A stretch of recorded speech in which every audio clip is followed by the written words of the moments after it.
Unless otherwise indicated, Ratchet Book Club is intended for a mature audience. Viewer discretion is greatly advised.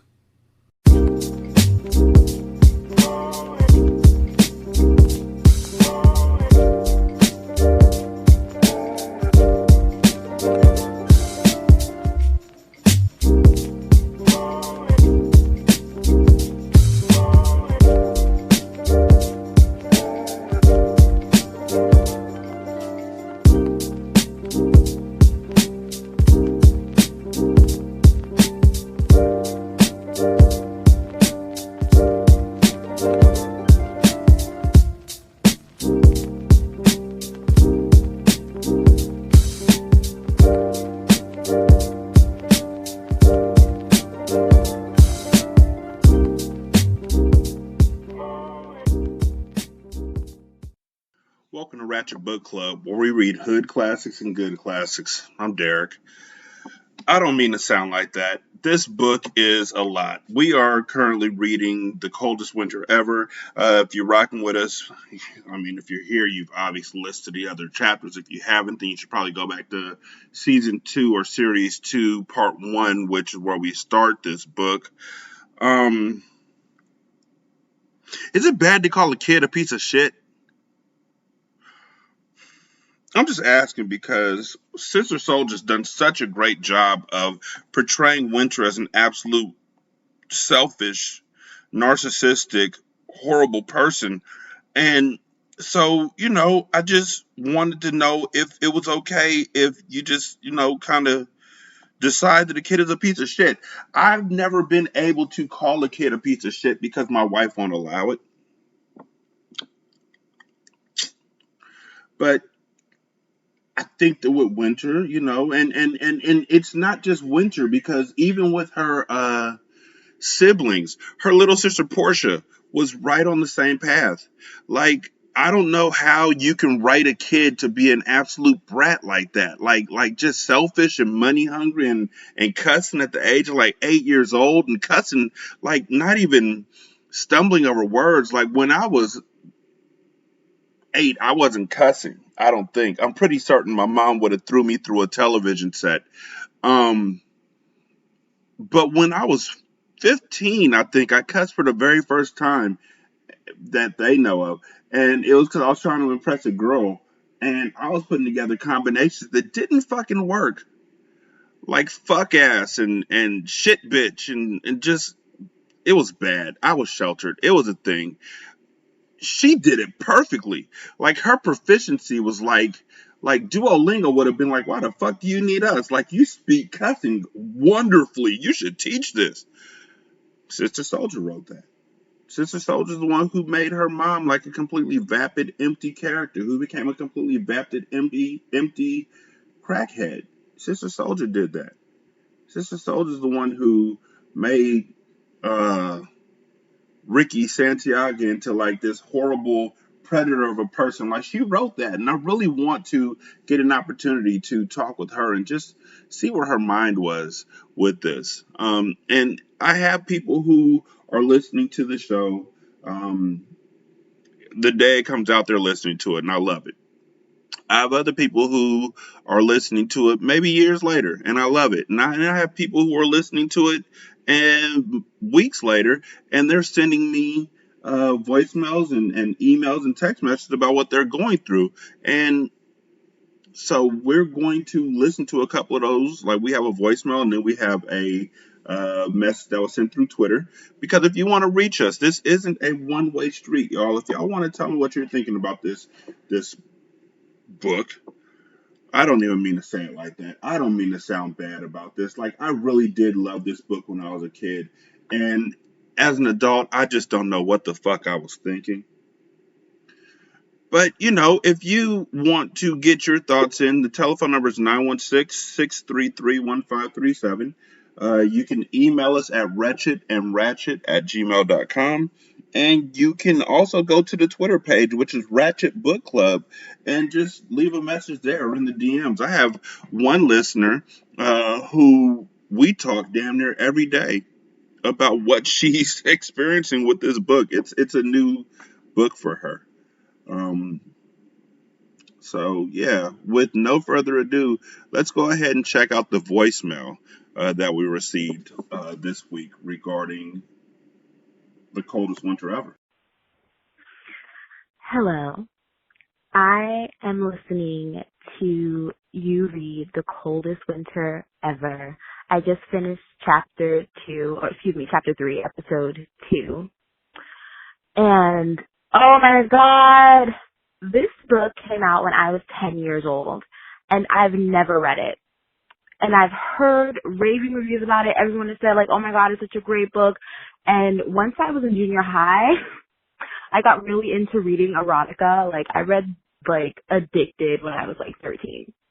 And for some reason, this book just never called to me. I just didn't get into it. And now I'm like, I don't think I would have been ready for this, even though I was reading things that were outside or above my age group. I don't think I would have been ready for this because there's so much generational trauma going on. Like, Winter's mom being 14 when she gave birth to her, and Santiago is grown. Like, I don't know if he's 18, 20, 21, but he was grown. That is a generational pathology right there. Like, that's a mess. And as we're going through the chapters, I just realized that Winter is clueless. She's literally the hood Cher Horowitz. Like, she's got a rich dad, and she doesn't really have to be accountable for any of the things that she does.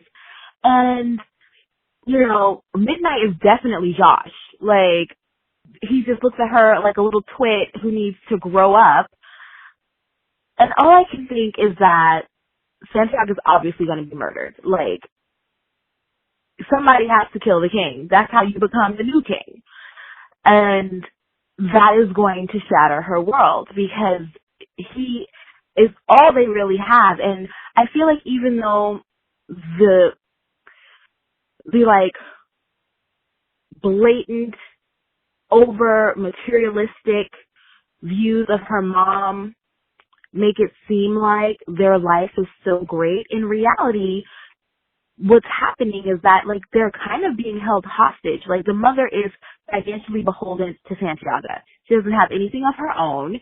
And she had a baby at 14, so I doubt that she has any, like, sort of formal education after a certain age. And it just seems like without him, like, if he died in the next chapter, they would be lost in the sauce. And that is toxic. There's just so much. Sister Soldier, this is so good. I got so gassed when Midnight came with the ring. I thought that shit was real. Well, thank you so much. It's at this point, we're at the point where Winter is oscillating between pretending like her whole family's dead and being happy that her dad is still alive and spending damn near half her money to make him look good in prison because their whole mindset, the family's mindset, is that if you look good, you feel good, or that money makes power.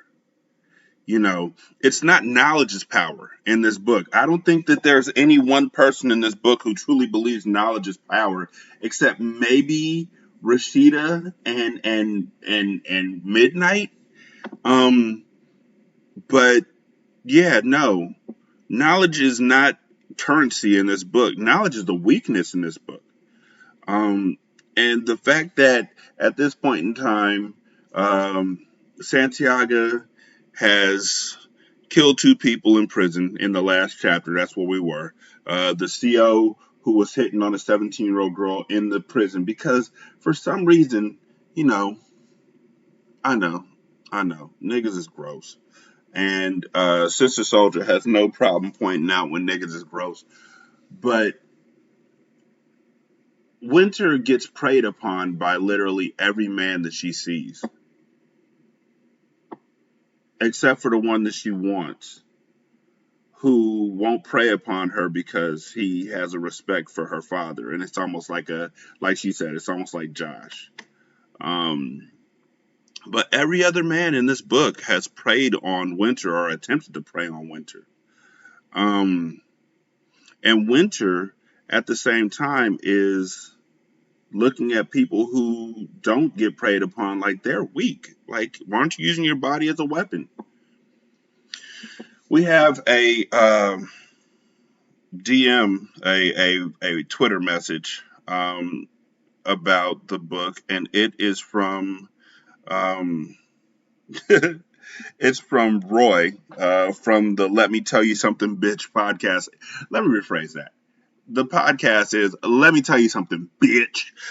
Um, but Roy left a message that said, I am totally hooked on the coldest winter ever. I just finished listening to part 8, and one thing's for sure, two things for certain.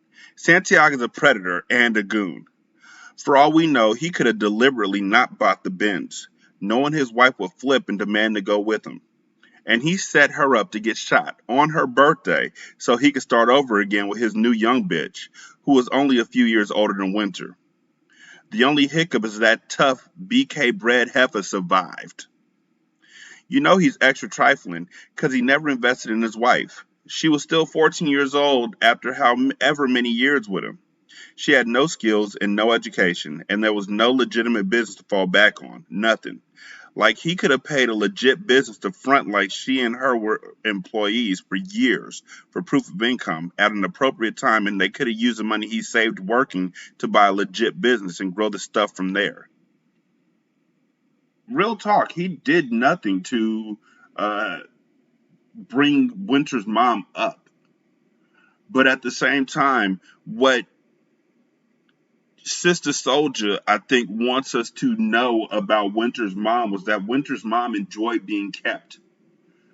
There's another book that I really, really, really love, and I'm sure a lot of folks have read it because it's required reading for like middle school and high school, and it's Animal Farm, and there's three horses, Clover, Boxer, and who? What was the last one's name? Molly. Clover, Boxer, and Molly. And Boxer was the hardworking one who basically died on the farm, because his whole mindset was, I will work harder. Clover lived past the destruction of the farm and the whole 9 yards and got to see it all turn back into the same way it was when the humans ran the farm. And Molly was a dainty white mare who didn't even want to work. Like she would sell herself out to whoever had sugar in their hands. Like she eat out of a human's hands in a millisecond, was pissed all the other animals off because they were supposed to be uprising against the humans. And how you gonna uprise against the humans if one of your comrades is eating out of the human's hand that they've just showed sugar to her? Winter and Winter's mom are Molly. There's wars going on in the streets all around them, and they don't know a thing. This girl Dolce is probably living in their same building, if not a few buildings down, because Santiago doesn't seem that smart. I mean, niggas can play chess against themselves all they want. That don't make them the smartest motherfuckers in the world. You know what I'm saying? And they don't know a thing about Dolce. They don't know a thing about Ricky Santiago Jr. And you know what? I am convinced that Winter is right about Midnight knowing about Dolce, and that Midnight and Santiago had real meetings in Dolce's apartment, which Santiago kept for or paid for. He didn't want Winter's mom to get the opportunity for growth.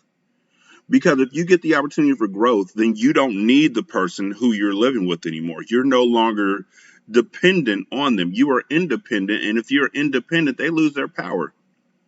And what better power does he have in his house than having a woman who fawns over him hand over foot? A woman whose voice changes when she talks about how much she loves him and she'd be willing to take a bullet for him. Yeah, she proved that. Meanwhile, you're out in the streets with another nigga or with another woman, having children with no regard. This is supposed to be your queen, and you're doing this to her, and don't care. And you lied to her when she comes into the prison to talk to you about it. And she comes out believing it. Or at least you think she believes it. But then the very next thing she does is start smoking crack. And I think that what Sister Soldier was trying to say in that regard was Winter's mom was a weak-willed woman whose entire strength was Santiago. And when Santiago was no longer fully there to support her, she started to fall apart initially by going to jail when the cops came and got her. But then when she found out that Santiago was having an affair, it's like the legs got kicked out from underneath her. And the only thing she had left to depend on was the illusion that he put back in her head. So then the tripod that she had for their relationship would stay stable just a little bit.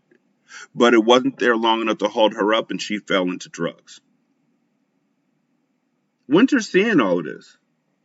And Winter is still holding on to her father and holding on to the dream of what her father does because, in all honesty, Winter's a sociopath. And she's able to say, well, my mom was never strong in the first place. My dad was always a strong one, so I should go ahead and just focus on what my dad does and be like my dad, and my mom's dead to me. Meanwhile, her dad don't even want to deal with her. Her dad is ducking her notes, and then the nigga murdered 2 people, and now he's upstate. So their whole family is just like fucked up. And it all starts with Santiago. Like Roy said, just because she was 14, I mean, that's fucking gross. But just because she's 14 doesn't mean she can't learn something as she gets older. Like, you don't stay a child forever, and you gotta learn something. You gotta pick something up. I wonder how many rich people literally have nothing, no knowledge, no logic of what their significant other is doing. And they just sit back and get paid. And I wonder how empty of a life that would be. Scary to me. If I was in a relationship where my beloved wife was making all the money in the house and I didn't know how to do anything except spend her money, I would be worried about when the chair was going to get pulled out from underneath me. What if she passes away? What if Santiago passed away? What were they going to do? You see, as soon as he went to jail, shit fell apart, but that's because the nigga was doing illegal businesses and they seized everything. And Winter's right. Dolce didn't get anything taken from her. Dolce, Winter could have been cool about it and been like, yo, kick me down some cash or I'm going to kick you on your ass. That's still not a cool way to go about it. But, they could have talked. They could have worked something out. That's her stepmom. But seriously. But nope. Winter want to go hard in the paint with everybody. Even with their homegirl Simone. Simone's like, yo, I got pinched getting the dress for you. Winter's like, you full of shit. Click. This is the life that Winter lives, and I don't know where her dad told her don't trust anybody, especially your best friends. But the way it seems, Winter's best friends were her family. And Winter's family were her enemies. I mean, everybody. Everybody. Her aunt was her enemy. Shit, her little sister seemed like her enemy. Her mom turned out to be an adversary. But her friends were there. And Winter got it twisted up to where she thinks everybody's plotting against her. So she's fucking over her friends left and right. And now she's making enemies. Huh. We're going to go ahead and get to chapter 12 now. I appreciate y'all listening to my diatribe. And again, if y'all have any thoughts, please don't hesitate to call 916-633-1537. We'll put it on the show. 2 big cemented roaring lions sat on opposite sides of the cement steps leading to the place. Oh yeah, she's going to Sister Soldier's house now. She fucking hates Soldier. Soldier hates her too, so it's mutual. The door was made of solid thick glass, framed by maple wood with all kinds of carvings. Behind the solid glass was a black designer gate, an expensive and fancy way to say, keep the hell out. The building was one of Harlem's Sugar Hill brownstones with 5 floors. What really caught my eye was the money green Mercedes Benz illegally parked in front. A little black, ugly girl answered the huge door. It was so wide and heavy that it opened slowly. How are you, Rashida? The miniature lady asked. Once inside the door, we were faced with another door, lighter in weight, that girl swung right open. Parquet floors with colored designs. I caught my breath and reminded myself that months ago I lived in a place 3 times fatter than this, so no need to get excited. While the troll interrogated, Rashida, did you let Soldier know you were coming today? I checked the next spacious room behind 2 more open wooden doors, which revealed a winding staircase leading to the second floor. Now, art, I don't follow that shit, but there was enough paintings on the wall. Of what? Don't ask me. African titties everywhere and wooden mask carvings. There were big pictures with big frames, the kind I hated, that were supposed to be a portrait of a person. To me, the person was painted to seem alive, but almost always looked dead. No, I didn't tell Soldier I was coming, but I know it's not a problem because she told me if I ever needed. The short girl disappeared into the darkened room before Rashida could even finish. From what I could hear, she was talking on the phone for 3 seconds. She came back out and said, You can go on up, Rashida. It was like walking through a museum. There were huge ivory tusks that had to be straight off an elephant, carefully placed in a sitting room with huge windows. Chess pieces, marble tables, statues, heavyweight curtains, and plants everywhere. The plants were like decorations as the designer or whoever hooked this place up had them draped over each window and outlining the walls up to the top near the ceilings, then cascading down to the floor. On the third floor were doors tightly closed, as though something top secret was done in there. Each corridor on each floor was elegant with marble stools for sitting and plant holders with more plants. By the time I reached the top floor, I calculated 27 hours since I had slept. My heart was racing out in a normal rhythm. Now, what was bugged about the 5th floor was that it was huge and clean, with tall windows and beautiful wooden floors like the rest of the house. But it was as if the designer decorated the whole place, got to the 5th floor, and just quit. This is it, Rashida said. This is where Soldier is. She knocked lightly on the half-open door and pushed her way in like she lived there. You can sit there. She directed me to a wooden chair near a small table. Rashida exited the room where I was seated. She walked through a small kitchen, the 4th one I had seen in this house, and into another room. I watched everything as Rashida began to talk to someone who was concealed behind the half-open door. Soldier, I have a sister out here who's a good friend of mine. And that's all I heard because Rashida stepped into the room and closed the door. She probably purposely lowered her voice so I couldn't hear her begging. She better not be begging. The room I was waiting in was like a library. There were 2 wide and towering sets of bookcases that went from the floor to the ceiling. There must have been at least 1,000 books on those shelves. Big, small, every color, old, new, hard, and soft. Some of the books had papers hanging out of them. One shelf had magazines and newspapers only. The windows in this room had no curtains, even though the people in the brownstones across the street could look right in. How did I know? Because that's what I was doing, standing in the windows looking in their house. But their windows had curtains. The kitchen was clean, but nothing was in it. Curiosity made me open the refrigerator just enough to look in. Water, salsa, and ginger ale. That's it. I heard a slight movement and closed the refrigerator door real quick. Soldier was taller than I thought, about 5'6". She had big brown eyes, long lashes, and chubby type cheeks. Her hair was shining like it just got done. It was a flat twist style, kind of original. She was a typical uptown girl. Big ass, wide hips, and nope, not a flat belly. She still needed to do them sit-ups. Nothing to say about her clothes. Blue jeans, white shirt, and wait a minute, a pair of skips. Nondescript sneakers, skips, like she was from one of the Long Island flea market towns. No, she didn't, I said to myself. The thing that stood out most about her were those eyes.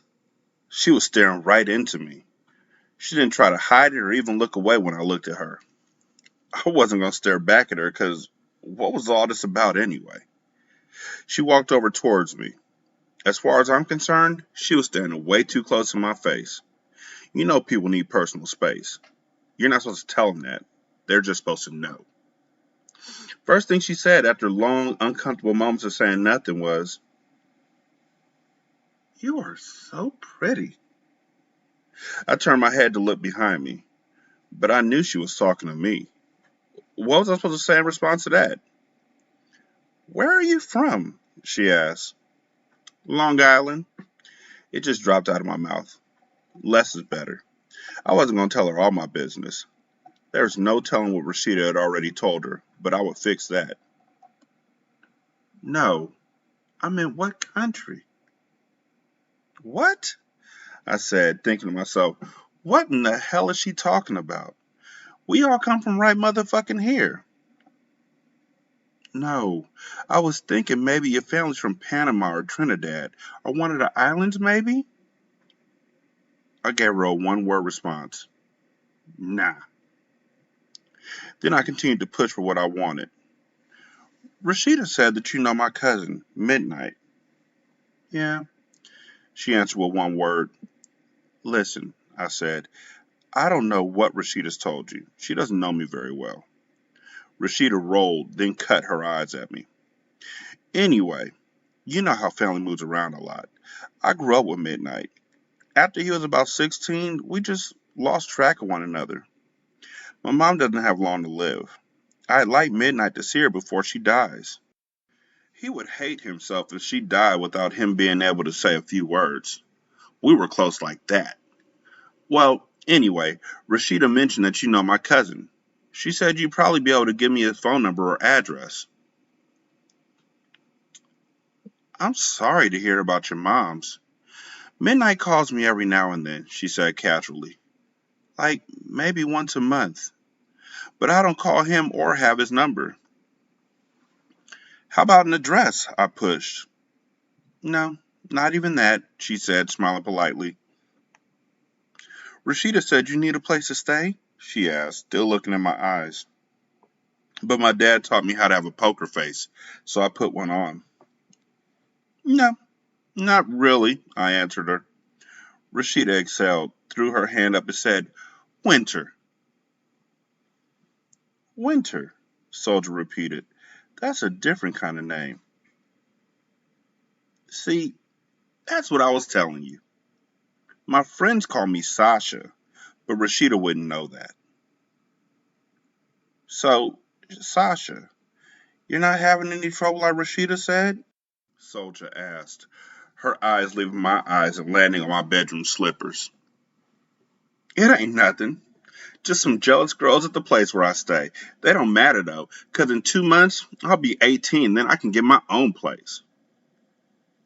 After a pause, Soldier said, "The only problem is that in New York, beef between young sisters living in the same place can end up so many different ways. It could be a small thing, or it could be murder. Jealousy is a dangerous emotion.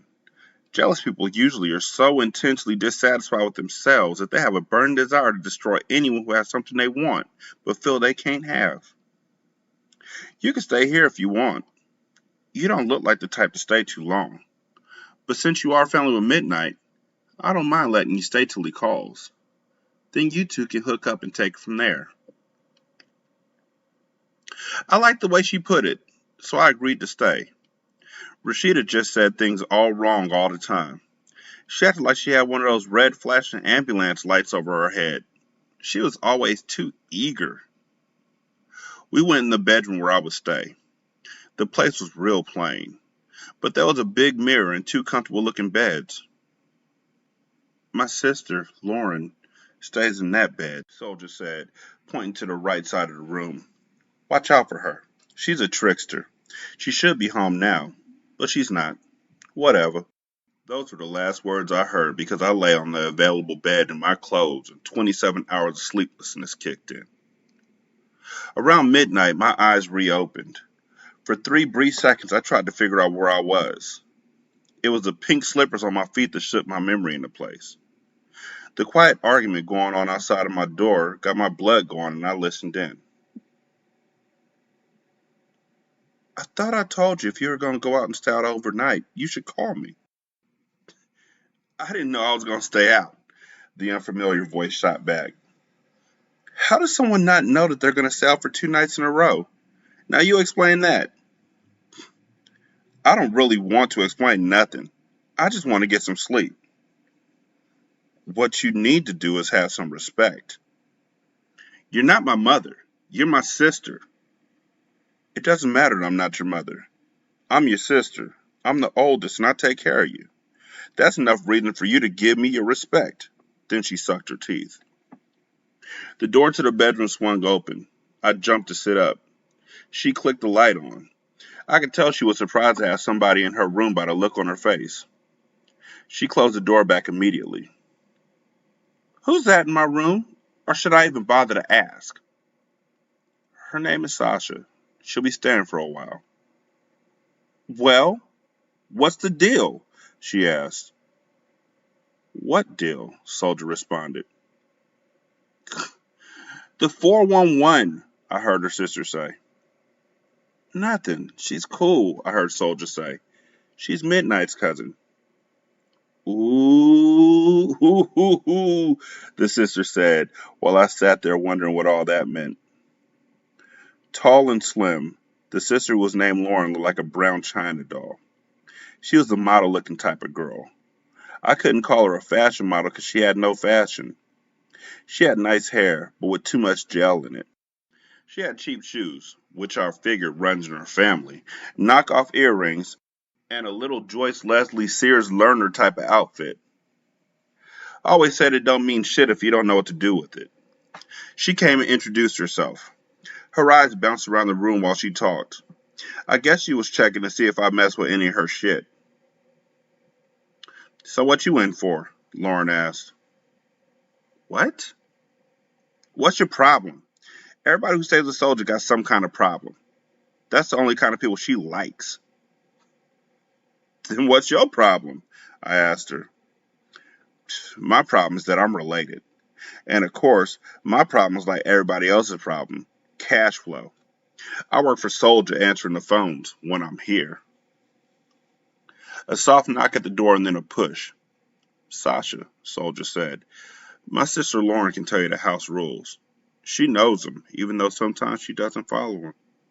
Tomorrow we can arrange to pick up your clothes. No, that's all right. I'm gonna go shopping for some things tomorrow. Oh, you do have money, Soldier asked. A little something, I smiled. Yeah, that's right. I ain't no charity case. I got my own loot, I was thinking to myself. A loud bell chimed throughout the house. Could you get that? Soldier asked, calling from the bathroom across the hall to our room. The shower was running. Lauren, can you get the door for me? She asked again. Are you going out? Lauren yelled back into the bathroom. Yeah, Soldier said. I watched as Lauren lay down on her bed. Sasha, can you get the door, please? I'm tired. I knew her type. Everything was a test. I'd play her little game for a minute. When I got downstairs finally, I pulled back the curtain on the lightweight door. I couldn't see the face because the porch light was off. But the street light off to the side lit up the red Range Rover double parked on the side of the money green Benz. The rims on this Rover were so hot I wanted to fuck the truck. Are you gonna let me in or what? Now I stood face to face with GS, one of the top hip hop artists in the entire music industry. With one 2-carat diamond in his ear, my mouth hung open. Now there's not much shit that could surprise me, but now I was stuck guarding the entrance to the door. Shocked, I couldn't move. I had seen all the top artists in concert, even GS. Nobody could have convinced me we'd ever be standing one on one in the same house. Soldier here? The Guess jeans and fresh out the Nike box kicks looked good, but meant very little once I peeped the gold Rolex with the diamond bezel face. Now, Honey just stepped over me like I was a roach. Or maybe he confused me with a maid.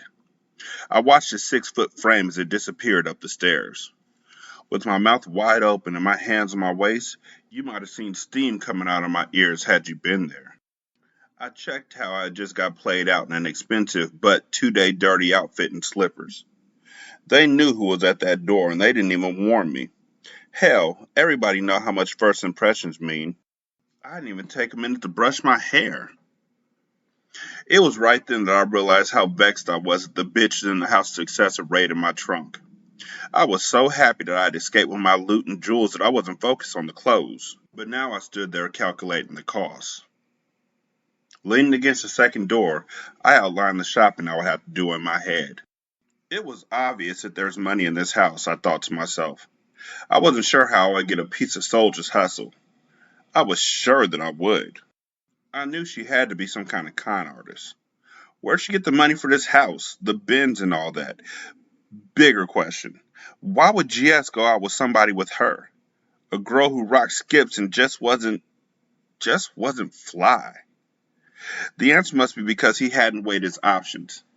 Someone like Soldier had access. She must have used those charity concerts to get in good with the stars. Well, now I have access. Staying here wouldn't be as bad as I thought. But like Soldier said, I wouldn't be here long. I passed a happy couple on their way downstairs. She said, "Peace." I mumbled something back. Then I had to double right back and lock the door as they left. "So, are you ready to hear the house rules?" Lauren asked, laying on the bed smoking a cigarette. "Yeah, give it to me," I said unenthusiastically.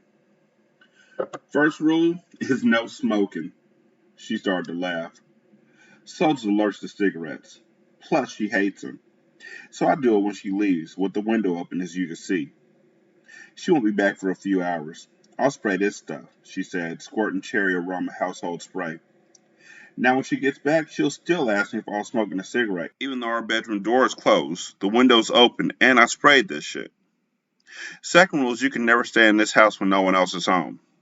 You'll either have to go out and do your own thing, come with me, or leave out with Soldier. Oh, and you can't have a key. Those are Doc's rules." "Who's Doc?" "She's the doctor who owns this house. She runs her medical practice on the first floor. You probably didn't notice it because her office has a separate lobby and a separate entrance. She has a lot of expensive stuff, equipment and all of that, so she's real strict about the key situation. I have one," she said, shaking her small set of keys. "Next rule, you can't bring nobody to the house. The only strangers who are allowed are the patients who come in through the side door and Soldier students on Thursday and Sunday nights. Now the men's group meets on Thursday nights. It's for men only.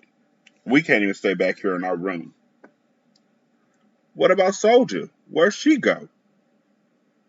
"She's a teacher. She stays with the men. The women's group is on Sunday nights. Soldier will want you to attend the womenhood meetings." I couldn't help but roll my eyes. Lauren was calm. She said, "Yeah, I know, right? Well, she won't force you into a meeting, but she expects anyone she's dealing with to at least give it a try. They ain't that bad. I just go for the laughs. As far as the food goes, this is the deal. I don't cook. Blimpie's is right on the corner. Pizza, McDonald's, and there's this good Jamaican spot on the avenue. Soldier cooks good, but she's always on a diet. When there's food here, you can eat it. Soldier will share almost anything. Other than that, just expect her to try and get your life together whether you like it or want to or not. Don't try and stop her. It's in her blood." Now the benefits are the reason I bother at all. Soldier's VIP, so she gets invited to everything. Concerts, parties, dinners. She knows everybody. The thing is, unless she has a really special reason to go, she don't really go. So we get to use the invites and meet everybody who's anybody. Like GS, I had to throw it in. "Yeah, he a fine ass, ain't he?" "That was him at the door," I said, hoping she would throw in some more information since she had already been so helpful. "Yep, I figured that was him, Lauren said casually. Them two was weird. I started laughing. Somehow or another, I was excited. Even though I appeared to be cool on the outside, the energy was just shooting every which way in my body. My mind was like a tape recorder, catching every word. I had always went to all the big shows, read the magazines, grown up on hip hop, but I had never been on the inside. As I really thought about it, on the inside was where I needed to be. And if these people didn't know how to take advantage of an opportunity, it would be they lost because I didn't intend to miss a beat. What's so weird about it? I tried to seem half interested. Now figure, that dude can get any girl he wants. He comes in here a few times a week and talks to Soldier for hours. 2, 3 o'clock in the morning. You get up to go to the bathroom, them two is laughing, talking, and whatnot. He picks her up and takes her out. On her birthday, he was in here cooking for her. You lying, I blurted out. No, seriously. He'll do anything for her. But she stopped talking. But what? I pushed, revealing my desire to know. She ain't fucked him. He's not even her man or nothing. You're killing me, I said. Killing you? It's killing me. Well, what's the deal? I asked. Lauren said, he's not gay. I know girls he's fucked before. But check how this man likes Soldier. He caught beef with his man for liking her. But she ain't his girl. Ain't giving her no pussy, nothing. Maybe she's lying to you about it, I told her. Nah. If it's one thing I know, it's my sister. She had a few bad relationships in the past. Now her legs is crazy glued shut. Funny thing is, she got more niggas coming and calling so she stopped fucking. Now you go figure. One thing she said made my mind wander. It was a statement about bad relationships. I wondered if Midnight was one of them. I wanted to ask, but I knew it would seem too soon to be too interested. I figured I wouldn't have to be that nosy to put this puzzle together. The way her sister just volunteered information, it'll be a short time till I can see the whole picture. Me and Lauren just clicked. The way she was cool like that, I just knew we'd kick it together. Back in the bins. Things couldn't have been better. Doc drove us to go shopping. She was the first black female doctor I'd ever seen up close. Everything she had was high quality. She looked young, acted young, and didn't get snobby about being a brain surgeon. When we go into a store, she whipped out her gold card. When her wallet flipped open, I peeped she had platinum cards, diner club, the works. She was picking clothes and accessories for herself out of the top line designers at the store. These were items only a professional shopper like myself would have the eye to select. When I seen how she had just run everything on the card, I thought to myself, it's like she's not even paying money for it. I needed one of those plastic cards so I could walk out of the store with bundles of stuff in my hand. I grabbed every credit application in sight. While me and Doc shopped, Soldier would lean on anything and read her book. Her sister Lauren was playing me so close it was annoying. I could tell she was a sponge just trying to soak up my flavor. She watched what clothes I selected. Even stuff I just picked up, looked at, and placed back on the rack. When I put something down, she would pick it up. Her eyes would be bulging as she looked at the price tag. I never liked shopping with a couple $1,000s to spend while your partner only had 150. The person just kept giving you the buy me something look. And y'all know I ain't buying nobody shit. What was the icing on the cake was I bought a red leather Coach bag. It was a perfect match for the red Range Rover I seen last night. After following me around for the whole afternoon without buying nothing, Lauren went and bought the same exact bag I purchased. Shit like that is unforgivable. But I told myself she's not a shopper. She's definitely no competition. So I checked what she did and let it go. Before I knew it, my hands were heavy with packages, but the yellow envelope taped to the bottom of my pocketbook was light. I only had $500 left to my name. Doc had challenged me to floss. I couldn't let her go on a shopping spree for herself with me sitting back looking like a pauper. Plus, if you have a Benz, you ought to be able to fill it with packages from Bloomingdale's, Saks Fifth Avenue, Nordstrom's, and whatnot. It all fit into my plan anyway. I reversed last night's scene of embarrassment with the messy clothes and slippers. GS would never catch me off guard again.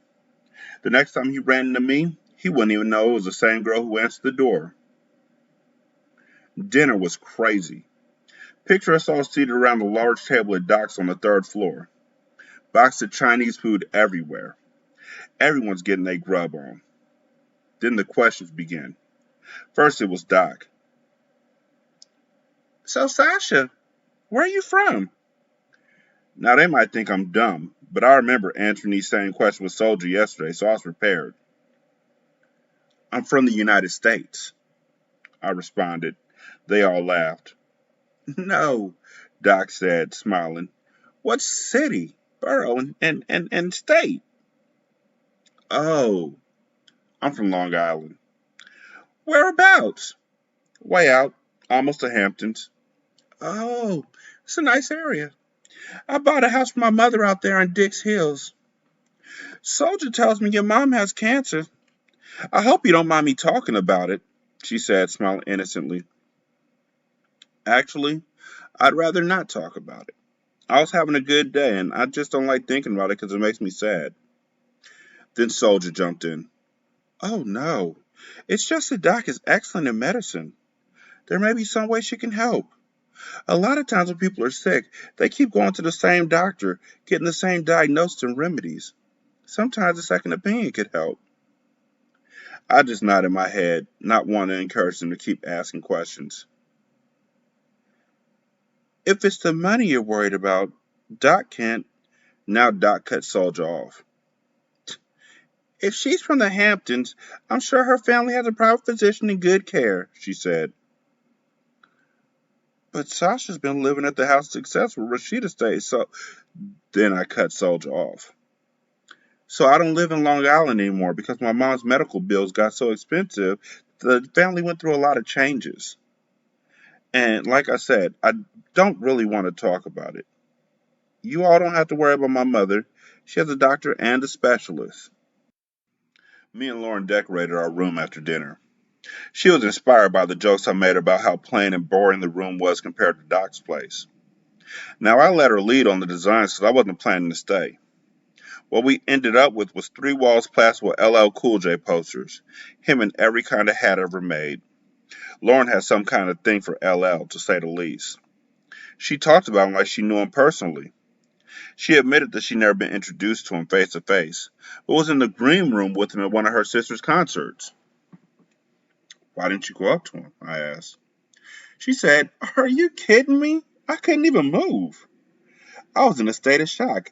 I knew he'd be there, but there's a difference between knowing it in your head and then actually seeing the person. You know what I mean? She asked. I just shrugged my shoulders. Come on, she continued. When you answered the door last night and seen GS, tell me you didn't freak out for a minute and just lose your cool. Nope, I fronted. You're a liar, Sasha. She pushed me down and tickled me like I was 5. We both started laughing as she kept rephrasing the questions. Come on, Sasha. I know you felt a little electricity in your pussy. I kept denying it. I don't care if you don't admit it, because I know you felt the same thing I felt. Seriously, though, I asked her, do you want to get with him like that? Word up, Lauren said. I'd do anything to jump that nigga's bones. We cracked up. Lauren was crazy. We stayed up all night long talking. Do you have a man? I asked her. A man? I got a bunch of guys. Why, you want to meet somebody? She asked. Maybe, I told her. Well, it depends on what you like. Let me take out my catalog. She whipped out a red leather phone book with some of the pages falling out. I'll start with the beginning, she said, opening her book to the first page. What do you like most of all? Like the most important thing?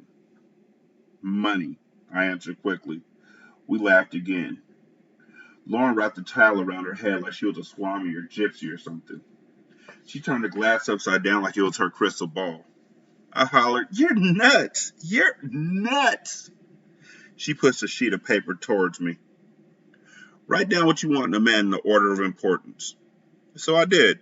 Money, car, clothes, jewelry, apartment, masculinity, big dick, clean, white teeth, nice body. I slid the paper back to her. "Shh," she said, holding her finger up to her lips, signaling for quiet. After a 30-second pause, she said, "It seems like we have a problem." "What is it?" I asked. "We have 50 guys with big dicks and nice bodies." "Nothing wrong with that," I joked. "Yeah, but they all broke, on foot, living with their mamas." We cracked up. Mid-afternoon, we woke up to soldiers' complaints. "Lauren, get up. You're not taking care of business as usual. Just because we're sisters doesn't mean you should take advantage. The man at the church is waiting on the contract and the money. You're supposed to be there at 11. "Why didn't you wake me up?" Lauren asked. "Because that's not my responsibility. I was out early taking care of what I'm supposed to be taking care of." Lauren sucked her teeth. Within minutes, she was tapping me. Hey, get up. You can either come with me or stay here with Soldier." "That's not a choice," I said. "I'm coming with you." $1,500 cash passed from Lauren's hand to the hands of the pastor. That's how much he was charging Soldier to rent the church. She was given a benefit for her organization to work with AIDS patients. When I asked Lauren why it cost so much, she said, "You know the deal. It's business. Everybody wants something, even the church." "So what does Soldier get?" I slid in the question once the opening was handed to me. "Nothing," her sister said dryly. "She has to get something," I pushed. "You're right. She gets an audience. She gets to tell 2,000 people what's on her mind, what her deepest thoughts are, and what they should be doing with their lives." "What else?" "That's it. That's what gets her off." "But how does she pay her bills like that?" I pressed. "Look," she said, becoming annoyed, "I hope you're not going to be one of those people who take up all my time just to ask me about Soldier, because I hate that shit. How does she pay her bills? People just give her shit.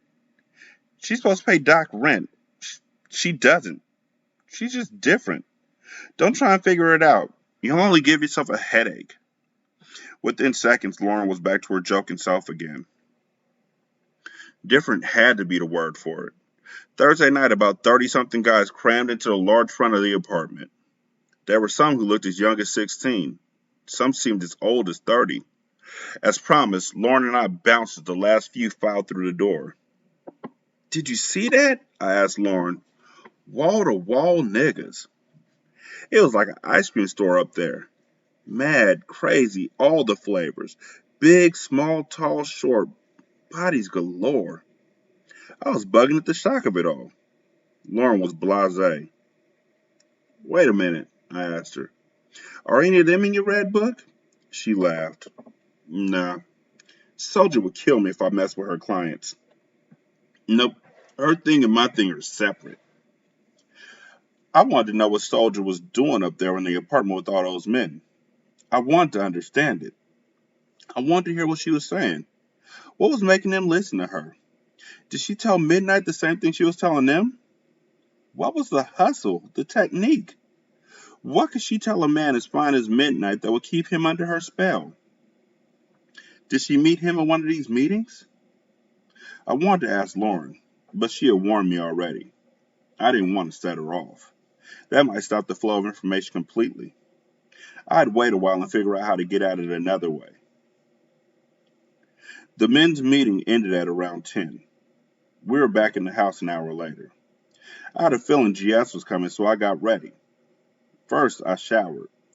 Seated on the bed with a towel wrapped around my body and a towel wrapped around my hair, I twisted a paper towel. Carefully, I rolled it and weaved it in and out of each toe to prepare for the pedicure I was about to give myself. "Going somewhere?" Lauren asked. "Nah, it's just my routine. I like to keep myself nice. I hate the way old chipped nail polish sits on fingernails and toes." Lauren glanced at her own fingers. She quickly tried to cover her 2 fingers with the chipped nail polish. Who was she fooling? I had noticed her nails days ago. She sat on the bed and proceeded to watch me. As I blocked her out, my hands worked feverishly to perfect the French pedicure. Damn, your hands are steady, Lauren said. If that would have been me, I would have never got that line straight. Then she did it. Can you do my feet next?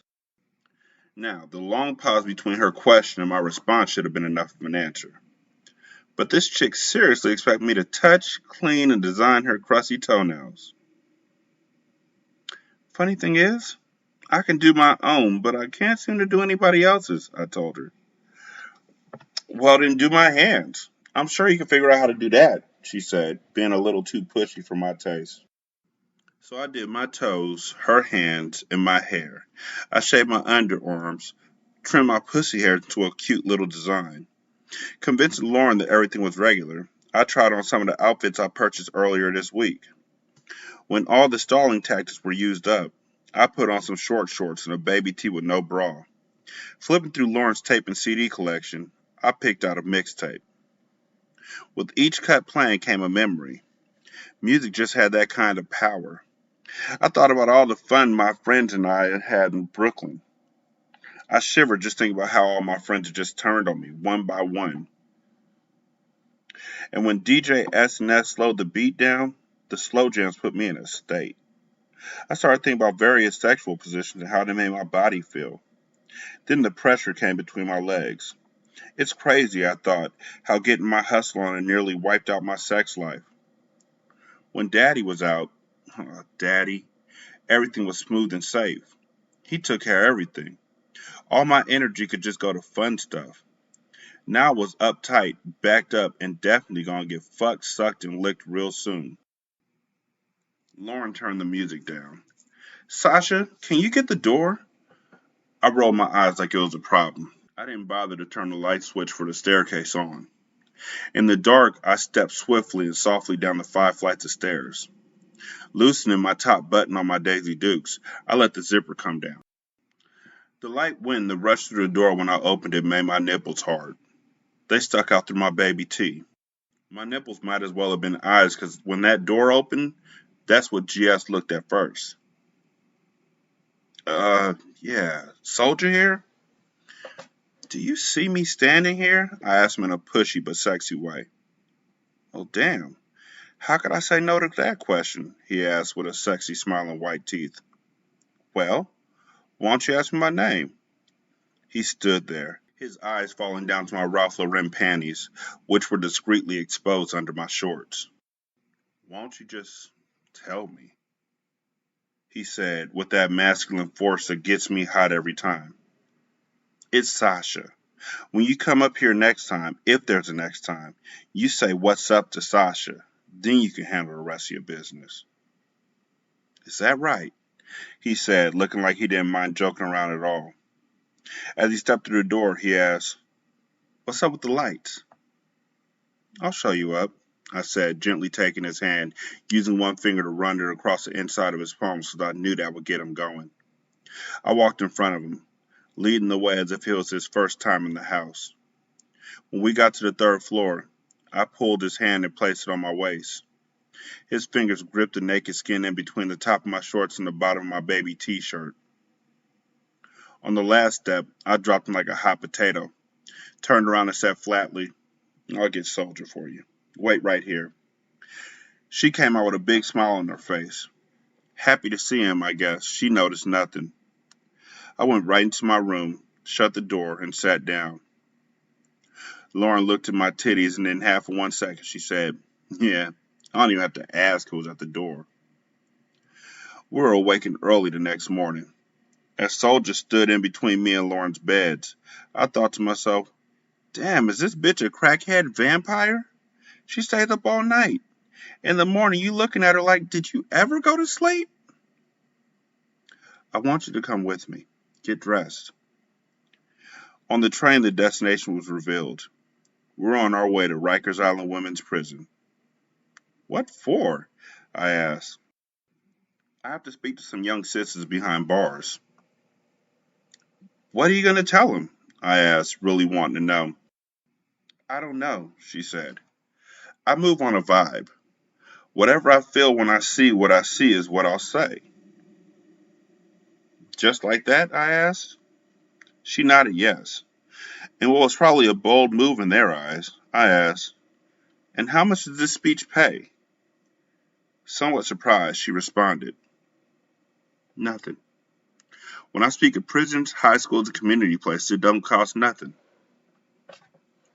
Well then, how do you make money? I pushed. Different ways. I do projects. Also, when I speak at colleges, they pay me well. How well? Very well, she said. And all you gotta do is say what you feel. That sounds easy. How can I get down? It's not that simple, she said. You have to be talking about something that's important to people in their lives. You have to study, read, watch, work, and interact with people. When you master a particular field, then your words, your knowledge, and your insight become valuable. You know what I mean? I indicated yes. But inside, I'm like, yeah, I know what you mean. You saying you could do it, but I can't. And that's bullshit. I know more about what goes on in the street than she does. I know more about a lot of shit than she does. We didn't take the normal visitors route into Rikers. We went through the entrance the correction officers used. We were searched. Beads of sweat began to gather as I placed my purse on the conveyor belt. One of the officers took my box cutter, saying politely that I couldn't bring it inside. He was taking it to protect me from the prisoners. They can't be trusted, he said. It was bugging me out to see how they treated Soldier and us, her guests, versus how they treated you when you came to visit the prisoners. The officer who was leading the way began to introduce Soldier to all the other officers. They were smiling, shaking hands, giving her props, all that fake shit. The officer in charge said, the women who you're going to speak to today are all HIV positive. They're in a separate wing of the prison. For the first time since I met her, Soldier's face appeared to be uncomfortable. With her eyebrows screwed out of position, she questioned the officer. Didn't you say I'd be speaking to adolescent women today? Yes, he said. I did, and I have to apologize to you. I didn't get the proper paperwork to my superior officer in time. He wouldn't give me clearance for you to speak to the adolescent women today. I can arrange for some later date. But believe me, sister, these women need to hear from you. Now, all of our eyeballs are bouncing around. I'm asking myself, Winter, what in the fuck are you doing here involved in this mess? Soldier asked the officer, can I use the ladies' room first? The officer said, sure, right this way. Come on, y'all, she said, making it clear that we were to follow closely behind. In the bathroom, it was just us three. Oh no, Soldier said, placing her two hands on her face. I'm sorry, y'all. I didn't know we were going to the HIV wing. Well, what's the matter? Lauren said. Can we catch it or something? They say that you cannot catch it except throughout the blood or bodily fluids. But I never trust what they say anyway. I'm just surprised. I'm nervous. Soldier leaned against the sink, looking into the mirror. I thought you worked with the AIDS people, I said. I thought you were giving a benefit for people with AIDS. She smiled nervously and said, yes, I work with professional people who work with AIDS patients. And yes, I give money. But I never had to knowingly touch anybody with AIDS. I never had to be in a small room confined with them. I never had to see the effects of what the nasty disease does to a person's body. It's different.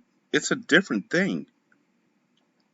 Then she splashed water on her face, looked in the mirror, and said, I don't know what I'm going to say to him. This one will be left to God. I pray that I receive a message to give. She took a deep breath. Now, if you were one of those correction officers, you would never have guessed what went on in that bathroom.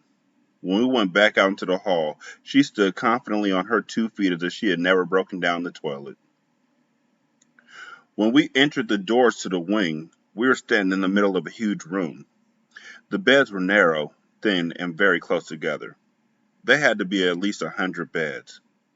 At first, I had thought looking at these women, this is a waste of time.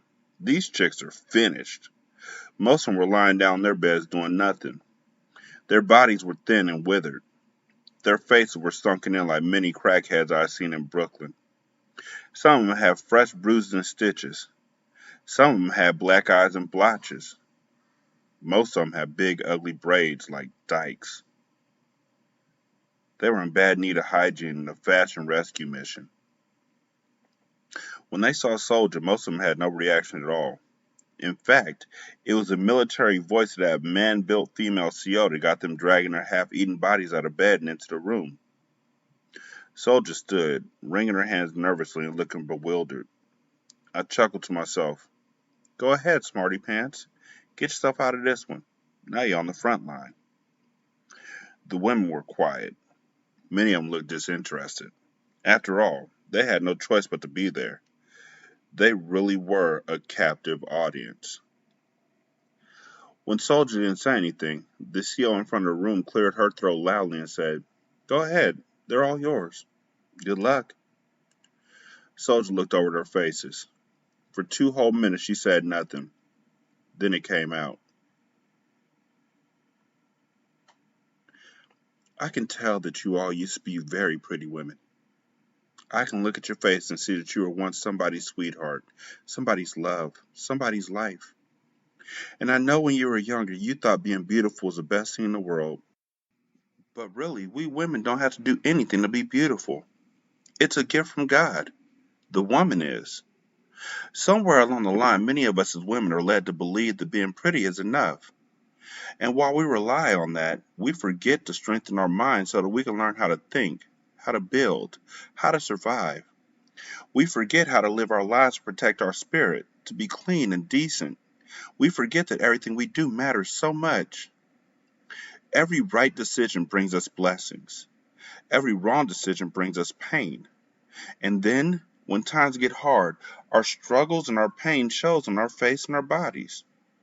When people see our pain and weakness in our face, they say, she used to be fine. She used to be this. She used to be that. When men feel our beauty is faded, we become shocked at how well they ignore us and forget us. We'll do anything to get their attention, money, love. Can I suck your dick? Can I do anything? Can I? Can I? When we hate ourselves, we destroy our bodies with alcohol, drugs, casual sex, and a bunch of stuff. Then we look at ourselves and hate ourselves even more. When I first came in here, I said, what will I say to these women? They were all dying. When I looked at your faces, I thought to myself, what have they done to themselves?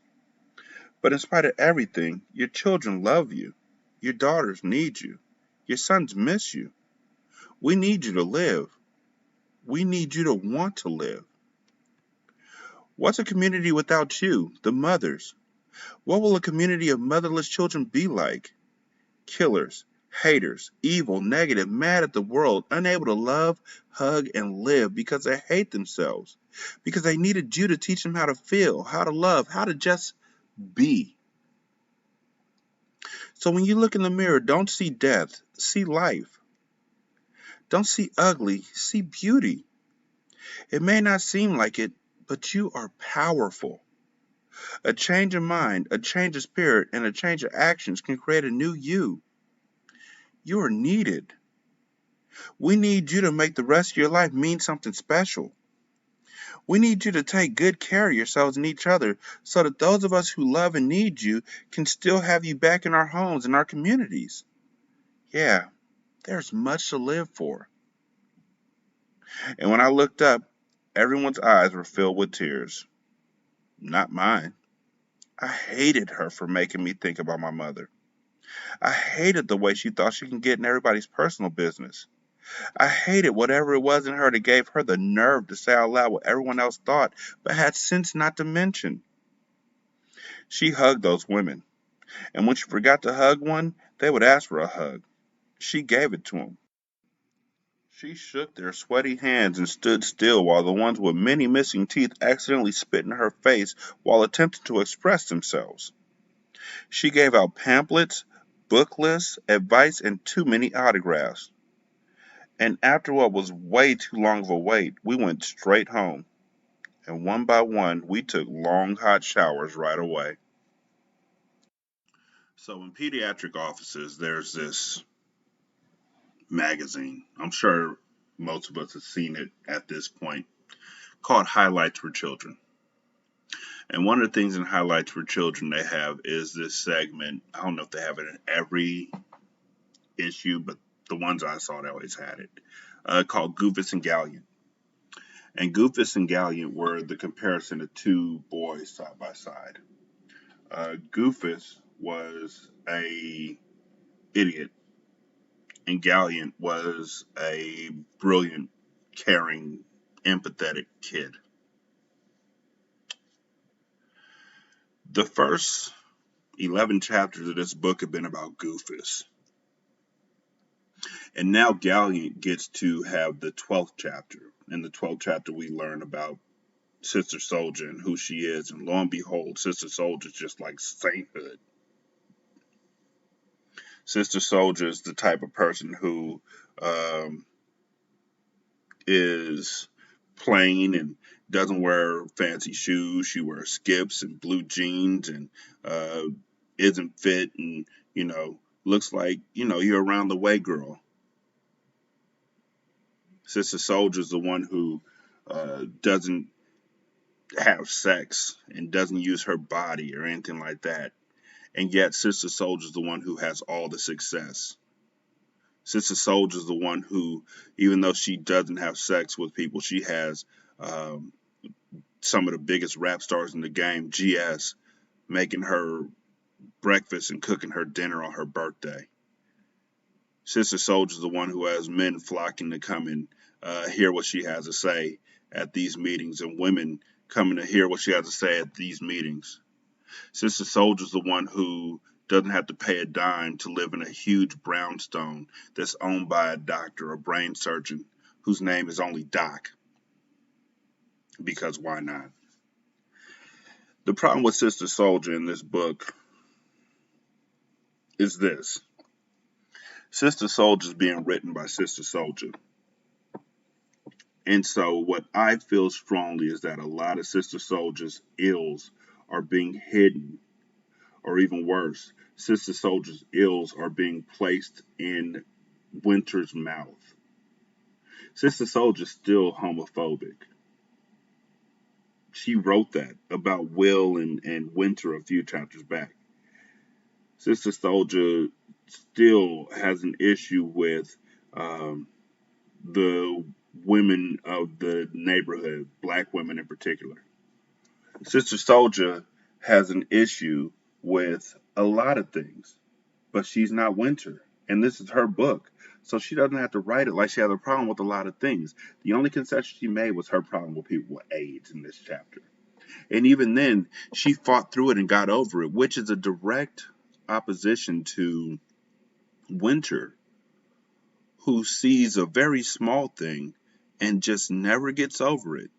Like the fact they're not wearing the right shoes or their toes or the way that the person's print looks or whatever it may be.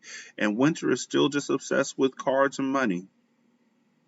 She bought a Coach bag because it matched with somebody else's car that she pictured herself riding in. Winter's still 17, still trying to use her body. And why aren't the people at the facility that she was in worried about her at all? Like, not even a little bit. Like, she's still under 18, so shouldn't they be searching for her for at least 2 more weeks? Isn't that how it works? Sister Soldier's the one who drops gems such as, jealousy is a dangerous emotion, and jealous people are usually so intensely dissatisfied with themselves they have a burning desire to destroy anyone who has something they want but feel they can't have, which is literally describing Winter to a T, because that's what happened with Winter and Natalie. Sister Soldier is not playing by the rules, which is that you can't write yourself as a character in your own book. The reason why is because you can never write yourself in an honest light. You're always going to write yourself to be what you think you are. Not what everybody else knows you are. It's going to be what you think you are. But the thing is, when you look out of your body, you are one set of eyes looking out. There are a million sets of eyes looking back at you. And if the million sets of eyes that are looking back at you are saying that you're a hypocrite and a homophobe and a person who has colorist issues and just talks down to the people who you feel are beneath you, then you're no better than Winter. You are Winter. She has a part in this book where she's talking to a group, and we find out that she doesn't get paid for it, that she doesn't get paid for much of anything, that people just give her stuff, that she just, because of her goodness, she doesn't have to worry about money. She doesn't have to worry about anything. People just love her. She's literally like Snow White and Cinderella in the Disney cartoons, where the bugs and the birds and everybody just flock to them and land on their shoulders, and sunshine is always on her back. This isn't realistic. This chapter was a piece of shit. I mean, honestly, I shouldn't think that, but it was. And the fact that at the end she says, we hate ourselves because we destroy our bodies with alcohol, drugs, casual sex, and a bunch of stuff. What's the bunch of stuff? You know what? Keep that. Casual sex, drugs, alcohol. Those are the things that she kept saying that the girls that Winter hung out with were doing. Again, Goofus and Gallant. And she says that we look at ourselves and hate ourselves even more because of it. Somewhere along the line, many of us as women are led to believe that being pretty is enough. And while we rely on that, we forget to strengthen our minds so we can learn how to think and how to build and how to survive. And that's Winter. I mean, just add her next time. Damn. You're literally writing yourself in this book as like a paladin. So then you can continue to make fun of the person that you're writing about. Like, we know you don't like her. So why you got your book character acting all naive? Like, oh, I'm just talking. If it reached somebody, it reached somebody. Anyhow, y'all, 916-633-1537. Wretched and Ratchet at gmail.com, and Ratchet Book Club on Twitter. I'll hit you back. I talk back. Trust me. The one true thing in this entire chapter is probably the shock she had when she had to talk to people with AIDS. And then she had Winter say all the extra stuff. And the fact that they went home and took showers almost immediately. That I believe. Y'all be good. I'll holler at you later. Peace.